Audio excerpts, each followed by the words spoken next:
আজ আমাদের পারিবারিক অনুষ্ঠানের বিশেষ খাওয়া দাওয়া। এই খাওয়া দাওয়া মাত্র শুরু হয়েছে। আমরা ভাইরা এখানে খাজুনদারিতে আছি। খাজুনদারিতে প্রতীক আছে, আর এক খাজুনদার সে খাওয়া দাওয়া নেমে পড়েছে। এখানে আমাদের বোন আছে, মিতু আছে। এখানে এই যে খাওয়া দাওয়া শুরু হয়েছে অলরেডি। আমি জানি না খাওয়া দাওয়া কেমন হয়েছে, তো বলেন খাওয়া দাওয়া কেমন হয়েছে? আচ্ছা, রান্না ভালো হয়েছে। ঝাল ফ্রাই। আচ্ছা, আব্বু আব্বু বলেন খাওয়া দাওয়া কেমন হয়েছে? ভালো হয়েছে। মেজো আমার বলেন। ধন্যবাদ দিতে হয় মামা, বলেন। আচ্ছা আচ্ছা, খালো খালো বলেন কেমন হয়েছে?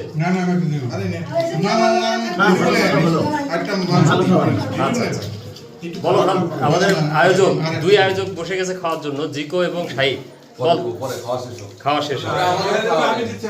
আচ্ছা বলো বলো শাহিদ বলো। আয়োজক নিজেকে বলার আসলে খুব বিব্রতকর, কারণ তেমন কোনো কাজ করতে পারেনি জেম্বায়ের একা হাতে, এবং নানা ভাই যেভাবে কন্ট্রিবিউশন করেছে এটা আসলে বলার অপেক্ষা রাখে। All credit goes to Rana ভাই আর বাবুর্চির বিষয়ে। বাবুর্চি ভালো রান্না করছে, সবজিতে একটু মরিচ বেশি হয়েছে।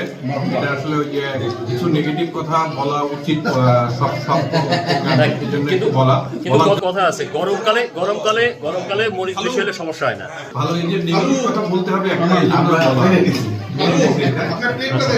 ঠিক আছে, সুন্দর করে খাজনদারি কর রানা ভাই, সুন্দর করে ম্যানেজ করেন। পোলাপান কি খাচ্ছে? খাওয়ার থেকে বড় জ্বালাচ্ছে। আর তো আমি কাজ করি বেশি, ছুটি আসে আমার কম। আচ্ছা ঠিক আছে।